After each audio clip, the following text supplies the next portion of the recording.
from Boema, saying she's thankful nobody was hurt, but of course these are incidents that can leave people shaken. There will be a press conference. 现在向左转，然后向右前方转。And we'll find out more details and bring you up to speed on this story. This is BC Today. It's 12:13 now, and to other big news that broke this morning, U.S. President Donald Trump. 现在向右前方转，沿着 Trans-Canada HWY 行驶。 Social media post this morning in which he announced he was terminating trade talks with Canada, and he posted that it's due to a digital services tax on American technology companies. Now, this trade war with Donald Trump has been a major factor in the Canadian government pushing for Canada to become a, quote, energy superpower. Those are the words of Prime Minister Mark Carney. And this week, Alberta's Premier Danielle Smith says they are close to getting a private sector proponent for an oil pipeline to BC's north coast. Lots of questions to BC Premier David Eby this week. He says he doesn't want to speculate on a possible pipeline, but he says he continues to support that federal oil tanker ban on the north coast. We've been covering this for you this week, and some emails on that pipeline now that's being proposed by Alberta. Chris writes, I'm baffled by the fact that in one breath we're talking about the climate crisis, and in the next we're talking about more new pipelines. We know we must get away from oil and gas and move to eco-friendly sources of power. If we don't start thinking about the immediate future, we will not have a future. All Danielle Smith wants is to get re-elected. No more pipelines. Ron writes, I find it most unfortunate not to hear any discussion regarding where employment opportunities will be driven from in BC without LNG or oil. The exodus of young families from BC, along with their tax dollars to energy-producing provinces, has become epidemic. BC is becoming a retirement province. Hard to finance a province without tax-paying jobs remaining and or being driven in BC. Thanks so much for your emails. BC Today at cbc.ca.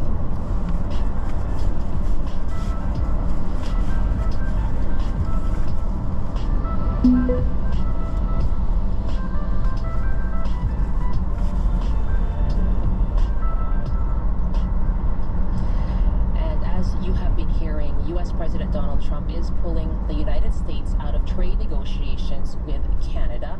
And this was according to a social media post he put on his social media platform just a short while ago.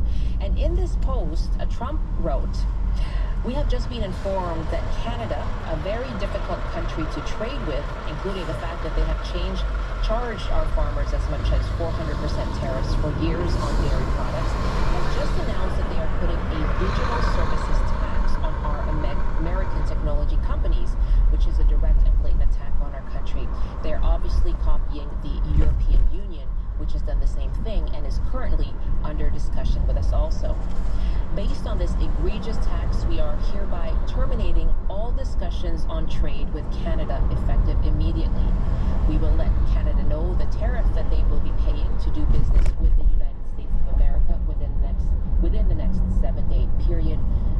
Thank you for your attention to this matter. That post from Donald Trump this morning. And this is certainly big breaking news across the country here in Canada. And joining me now for more on this is Jovian Radeshwar. He's a professor of international relations and American politics at Douglas College. Hi, Jovian. Thanks for being with us. Hi, Michelle. Thanks for having me back. Okay, I'll get your initial reaction first to this news. Trump saying this morning terminating trade discussions with Canada. It's certainly an attempt to twist arms. It's certainly an attempt to put an extreme timeline on the next week, where apparently there's going to be an announcement of a new tariff rate based on some of these grievances that he's listed in the post that you shared just a moment ago.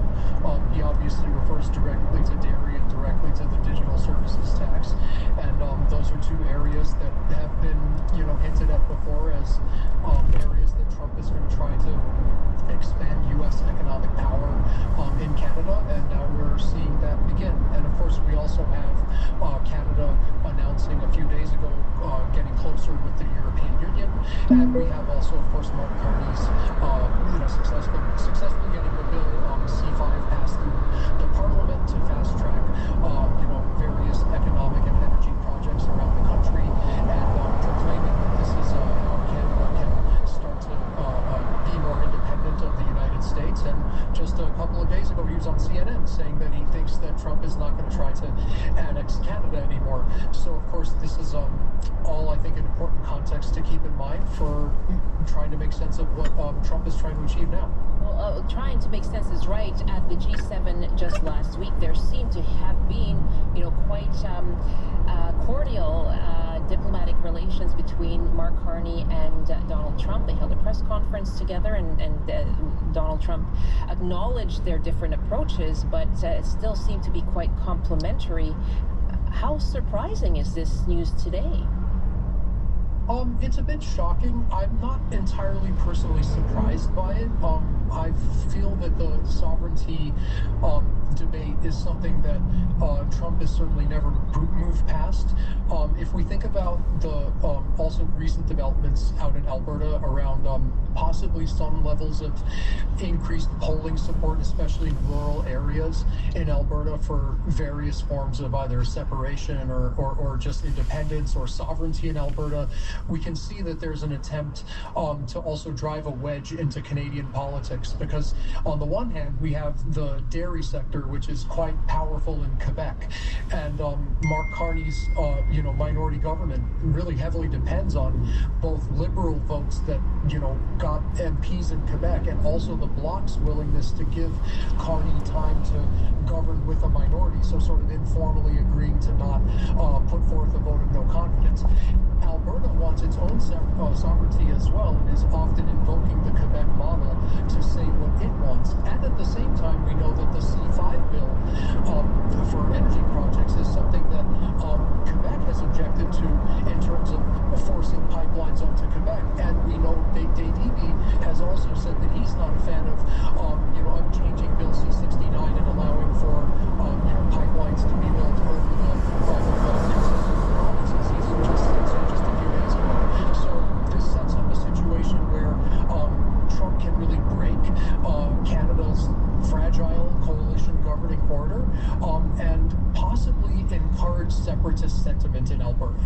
That's an interesting way to look at it in terms of what impact might have on the unity among the provinces, which they say they're really working towards in light of the trade war with the United States. Let's put out the numbers and get people's reaction to this. Okay, so big breaking news just this morning.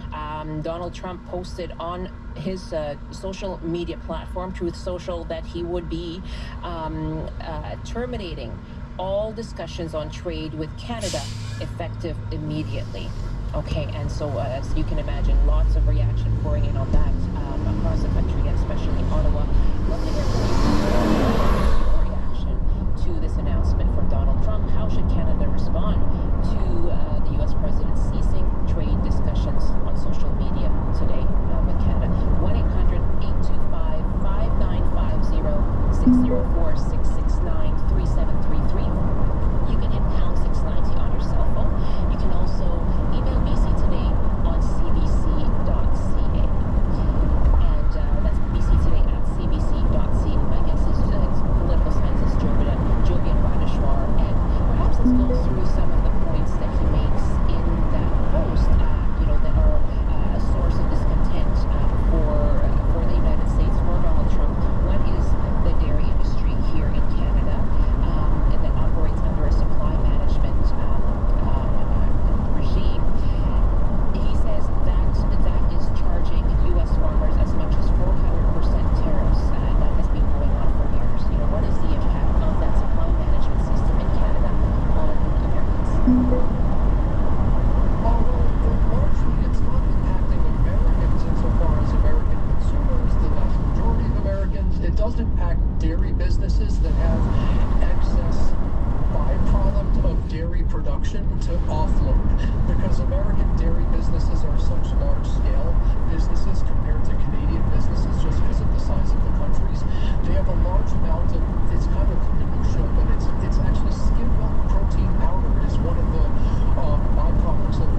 hands of our trade negotiators. We've already been challenged over dairy under the Trans-Pacific Partnership, and recall the trade rift with the UK walking away over dairy, a mere ripple compared to the expected trade tsunami over dairy when CUSMA is renegotiated by 2026. Trump's announcement magnifies the folly of this bill. Okay, Gordon, thank you so much for your email, bctoday@cbc.ca, asking our audience, what is your reaction to, an abrupt announcement on social media today by Donald Trump announcing that he is hereby terminating all discussions on trade with Canada effective immediately. You can call us now, 1-800-825-5950, 604-669-3733. Clayton is calling us from Comox. Hi, Clayton. Well, hello, thank you very much. Nice to be top of the list here. First of all, I would like to compliment you on the fact that I can listen to the radio broadcast live while I'm on hold. I remember the bad old days when people would call in and there'd be a lot of turmoil because you could hear the radio on the background in delay, and that was a bad thing. Okay. But anyway, I would just briefly like to express my puzzlement at the current situation. This is Donald Trump's latest trigger, this issue of Canadian charge on digital services from the States. Mm-hmm.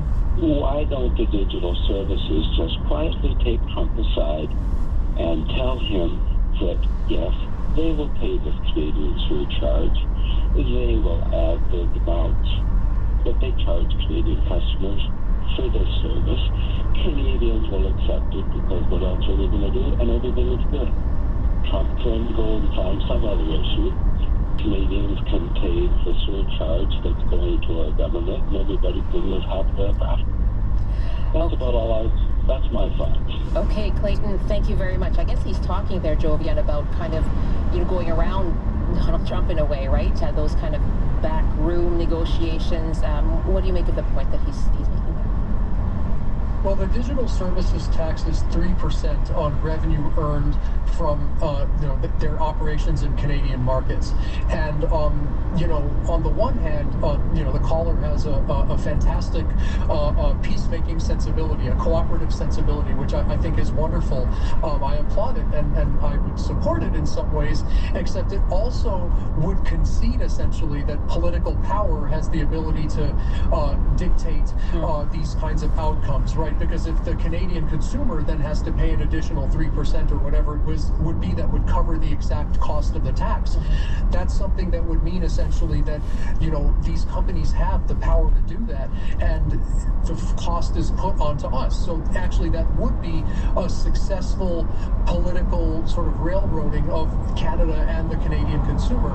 And that gets back to the sort of, I think that the nuts and bolts of these kinds of fights is that they are about economics and about money and about dollars and cents, but they're also about politics and about who has the power to make a decision over what piece of land, piece of market, piece of real estate. And indeed, if we are, forced to pay an extra 3% in addition to the companies paying the tax, then that means essentially that we've lost in this particular negotiation. So that's part of the issue there for why I don't think that Canada would accept that, but I also think that the companies wouldn't want to set that precedent. They would want to set the precedent of not being taxed at all, because that allows them to operate in any jurisdiction without then having to rely on the U.S. government or any other government to be in the good graces of those kinds of governments. Priscilla wrote us on TikTok. Thanks for joining us on our TikTok live. All trade talks terminated, so Taco is taking his ball and not talking to us to fix trade. And Taco, the acronym there, I think that was coined by investors in the United States, calling it Trump always chickens out, I think, in terms of, I guess, starting with a really loud volley and perhaps backing down from that. That was where that term came from. Priscilla, thank you very much. Orville is our next caller now in Vancouver. Hi, Orville. Hi, excuse me. Hi, good afternoon. Thank you for the chance to give my comments. I'd first like to say that Trump is, of course, up to his usual kids' playground tactic, bullying And in the meantime, he's, of course, trying to get some accolades from the digital giants, because during campaign, he wasn't getting much of support from them. And in the meantime, I would also say that that's fine for him to say, he doesn't want our $90 billion export, or in this case, imports. Let him try to replace that for his, 400 or 500 or was it 700? However billion people that they have over there. So let them try to take that. And one final comment I want to add in is that for his we shouldn't pay him anything. He should be paying us for rent, because he would need Canada for the infrastructure of his so-called missile defense Golden Dome. Okay, Orville, thank you very much. I'm sorry you were cutting out there a little bit toward the end. Steve is our final caller now, who is on his way to Main Island. Hi, Steve. Hi, sorry to tell you I'm on my way to Maine. It's going to be peaceful and quiet, and I'm going to turn off the radio. Well, thanks for joining us. I think Trump has a very special story, the way he's been raised and his understanding and his entire approach to... Okay. I think that really we've got to hunker down, buckle up and hit them with retaliatory tariffs and just get ready for the hard times that are going to come. But I hate the feeling that every time he makes an announcement, us Canadians are having to scramble and scurry around like little mice. Something about that just really annoys me. In our household, we have whacked all the American products that we can and are not taking trips. Like, we're doing everything at our level, and it's not comfortable, but we're prepared to do it because it's time for us to sort of get back on our own feet and be a little bit less reliant, particularly with a nut bar. Thank you so much for the call. I know you say you're on your way and you're going to turn the radio off, but you might want to join us for our next segment in a few minutes, which is about traveling within Canada. So do join us for that too. Thanks so much for the call. Jovian, I'm watching very closely on social media to see if there are any statements from the Prime Minister. Of course, we're waiting for any kind of reaction or response from Canadian politicians. What are you watching for? Well, certainly Carney's in a difficult spot. A couple of days ago, as I mentioned earlier, he was on CNN being interviewed, I believe it was by Christiane Amanpour. Right. And during that interview, he mentioned that he thinks that Trump has given up the 51st state vision that he had, this horrible, terrible idea, and that he has a good relationship with Trump now. So now Carney's in a very tough spot. Some of the dynamics we talked about earlier around his provincial coalitions, the Alberta, Quebec, BC dynamic, and the way that the Liberals have a very, very, thin governing coalition, a small, just shy of a majority government. So Carney's in a very difficult spot, and I'm really curious to see what he'll do to strike back against this. I think he'll have to be strong. It's his strong play to be strong. It seems to get him more support from the public, so I'd expect something like that. But the nuance he'll have to use to approach that will be a challenge, because as we've seen recently, other European leaders have been both challenging Trump, but also diplomatically trying to cajole him and satisfy him, and I expect the same from Carney. Jovian, always a pleasure to chat with you. Thanks so much for taking our call and being available on such short notice. Thank you, Michelle. Jovian Radeshwar is a professor of international relations and American politics at Douglas College. A post on TikTok from Dark Angel who writes, "What about all the power and water we export to the USA?" So that goes back to our earlier caller's point about what Canadians export to the US as well. Thanks so much for that. Thanks for joining us here on BC Today. We are live on TikTok, on YouTube, on CBC Radio and CBC Television. And coming up in our next half hour, well, if you're feeling very elbows up right now, you may want to talk about traveling around Canada. Travel writer Robin Esrock will be my guest as we ask for your favorite travel destinations around the country. That's coming up after this CBC News Update with Stephanie Mercier. Good afternoon. In the news, CBC News has learned an explosive device was detonated at the office of a BC cabinet minister. It happened early this morning at the constituency office of Beau and Ma in North Vancouver. The explosion caused property damage, but no one was injured. Many provincial NDP constituency offices have been closed as a result. Ma issued a statement thanking police for their response. She says she can't say more while the investigation is underway. U.S. President Donald Trump says his administration is terminating all discussions on trade with Canada effective immediately. In a social media post, he says this is because of the digital services tax on American tech companies. It goes into force June 30th. Trump calls it a blatant attack on the U.S. and is threatening to announce new tariffs on Canadian imports. And the CEO of Interior Health is stepping aside sooner than expected amid controversy over the temporary closure of the pediatric ward at Kelowna General Hospital. CEO Susan Brown had previously announced plans to retire, but a news release today confirms she will be leaving in advance of that. Interior Health also says it has hired 4 new physicians to help staff the ward in Kelowna. And that is the CBC News from Vancouver. Looking now at the BC weather. For the North Coast, rainy, a high of 13, 14 inland. For the Peace region, a mix of sun and cloud with a chance of showers up to 22. For the central interior, clouds and showers and the risk of a thunderstorm, a high of 18. For the southeast, mainly cloudy, the risk of a thunderstorm this afternoon, up to 23. For the southern interior, clouds and showers, then a mix of sun and cloud, up to 22. And for the south coast, a chance of showers and a high of 18 degrees. And now back to BC Today with host Michelle Elliott. Thank you so much, Stephanie. That is Stephanie Mercier from the CBC Vancouver newsroom. Thanks for being with us here on BC Today on CBC Radio and CBC TV and live streaming as well. I'm Michelle Elliott, and of course, so much breaking news today. You'll hear lots more on the top stories on the afternoon shows on CBC Radio in your region. And for listeners to On the Coast in Metro Vancouver, here's what's coming up. Hi, Michelle. It's Amy Bell sitting in once again for Gloria Makarenko here on the coast. Here's what's coming up on our show today. Pipelines have been big news all week, and so Health Nation Chief Marilyn Slett will be with us to respond to Alberta Premier Daniel Smith's renewed calls for a new oil pipeline through BC. And have you ever heard of the summer slump or the summer slide? School might be out for the summer, but we're going to look at some sneaky ways to get your kids doing math through the next couple of months so they'll be ready to get back into it when school starts in September. On the Coast is on at 3 o'clock. I hope you can tune in. Will do, Amy. Thanks so much. That is Amy Bell hosting On the Coast, sitting in for Gloria Makarenko right now. You can hear her this afternoon on CBC Radio 1, or you can use the CBC News app.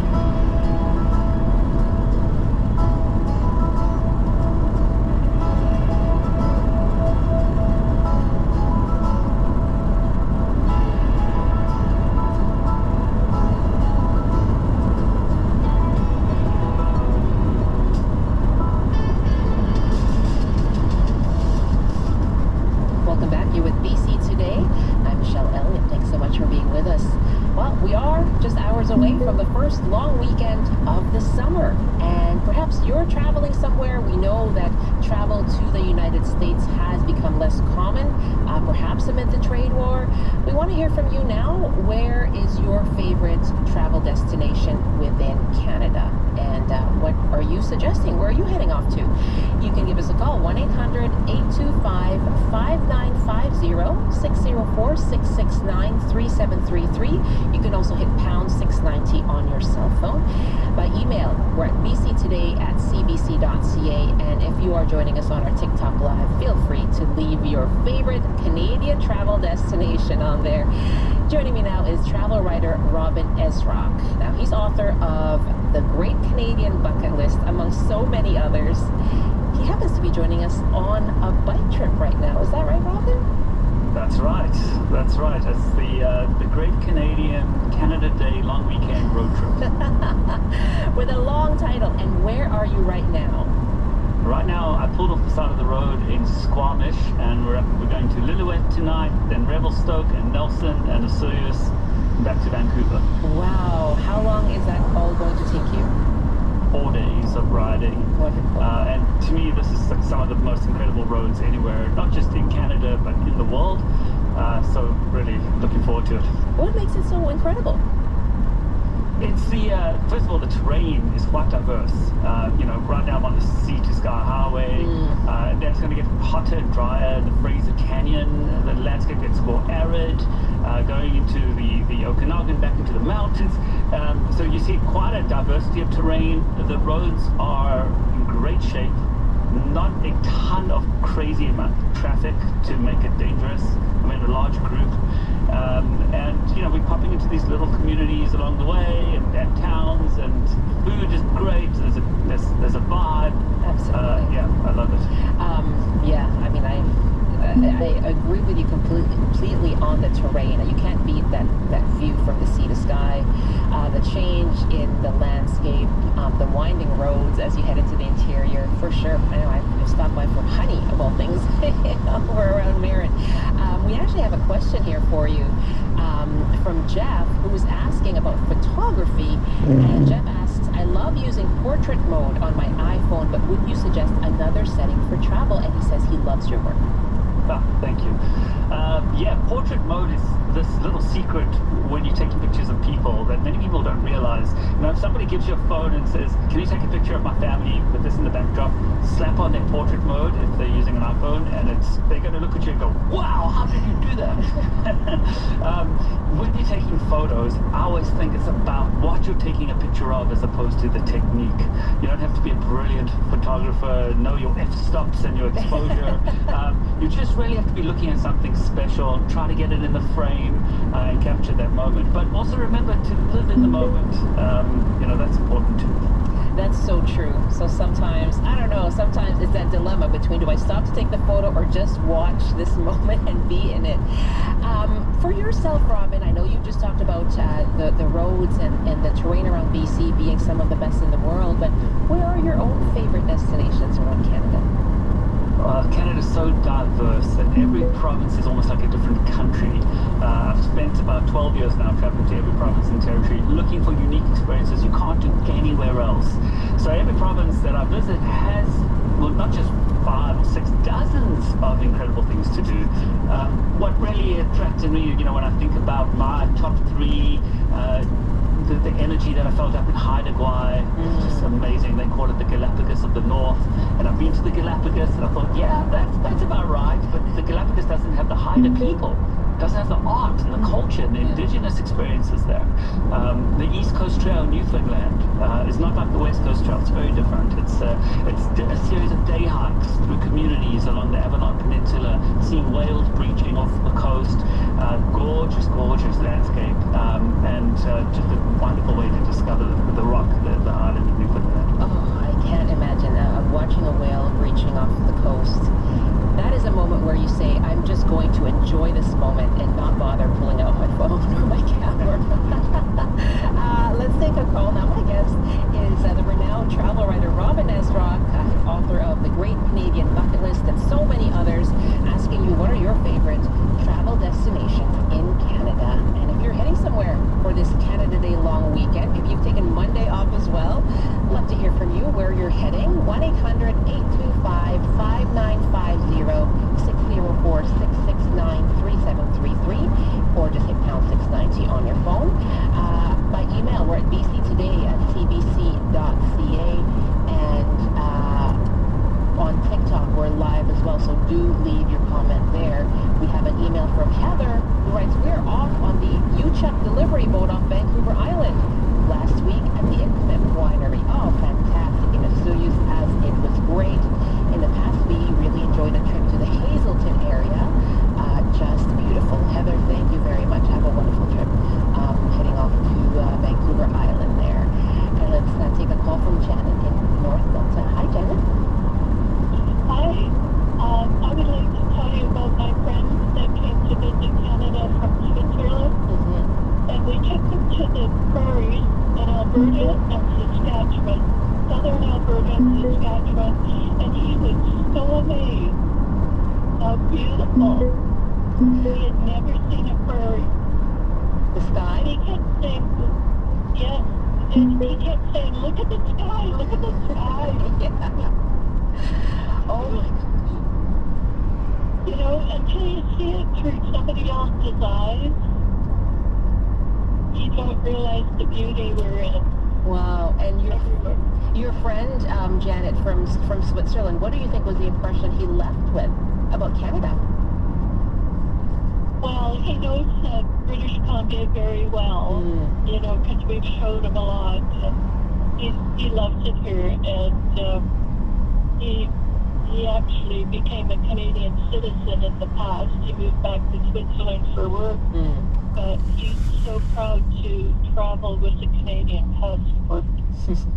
Janet, thank you very much. That is one of my favorite things, is to show people from outside the country around. You start just putting your itinerary together very quickly, and it's like, oh my gosh, so many places I want to take you to. Robin, first let's talk about the prairies there and just the awe that those skies can leave people with. Yeah, the skies are so big you can drown in them. Yeah.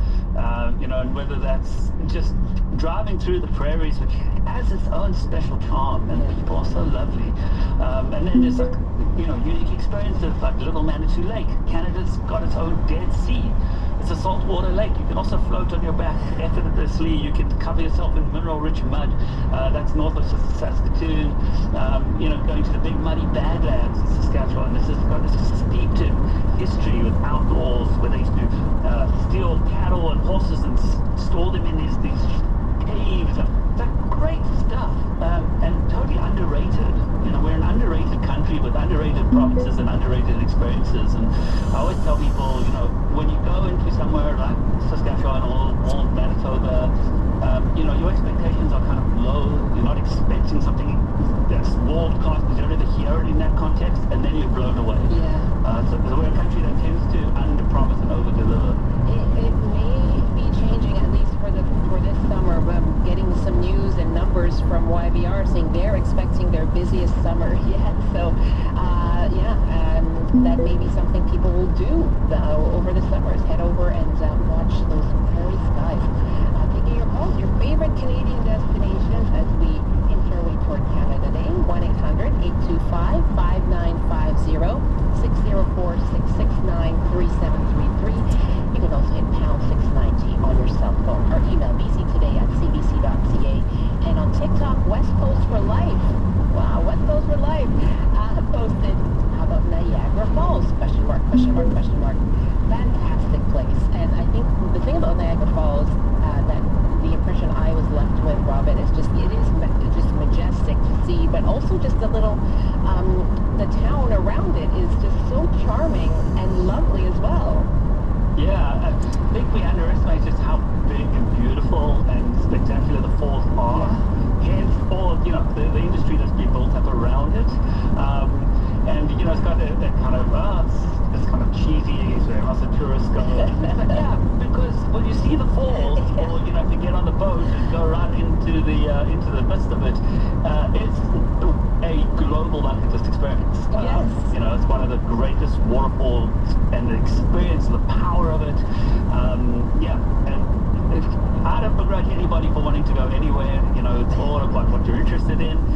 Niagara Falls, if you always wanted to see it, do it. Absolutely. Absolutely. Put on that big plastic raincoat and get wet from the mist. Thanks for that post on TikTok. Let's go to the phones now. Linda is on the line in Nelson. The beautiful Kootenays. Hello, Linda. Yes, a beautiful Kootenays indeed.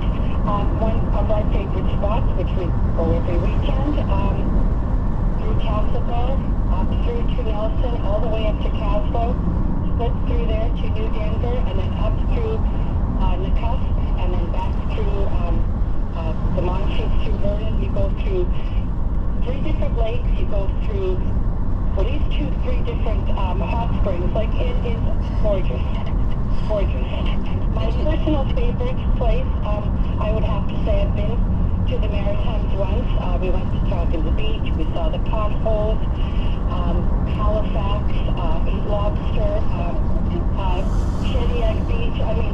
beautiful. I would love to do that trip again.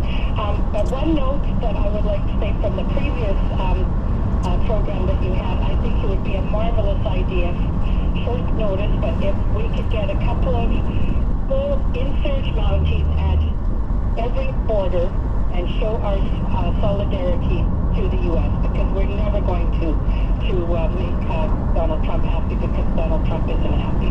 So that's all I got. Thank you. Have a wonderful Canada Day weekend. And you as well, Linda. Thank you very much, taking us through the Kootenays into the southern interior and then to the Maritimes. Wonderful. Thanks for the call from Nelson. Tracy is next in Penticton now. Hi, Tracy. What are your favorite holiday destinations and travel destinations in Canada? Hi, can you hear me? Sure can. Go ahead. I'd say probably one of the best trips I ever took was when my kids were really small and I'm a single mom. I was like, I do not want to drive for 12 hours with kids strapped in car seats. So I took a trip on Via Rail. We got on in Kamloops and we went up to Jasper, and it was incredible. By far the best way to travel is by train, and it was like more affordable than I thought it would be. And I just saw an article that Via Rail has like a thing on this summer where kids under 17 can travel for free as an adult. And if you haven't been on a train trip, it's highly recommended. Oh, wonderful. And Tracy, you're going to go on another train trip? I would love to. It's, like I said, by far it's my favorite way to travel. So I remember as a kid too, going to the prairies from Kamloops and back and that sort of thing. So I highly recommend that. And of course Jasper. Oh my goodness, yes. And you can't beat not driving. I take your point on that very much. I'm taking Via Rail from Ottawa to Montreal in fact next week. Rail travel, just a wonderful way to go. The views are amazing. Cody is next in Cranbrook. Hi, Cody. Hello, how are you doing? I am fine. What's your favorite travel destination in the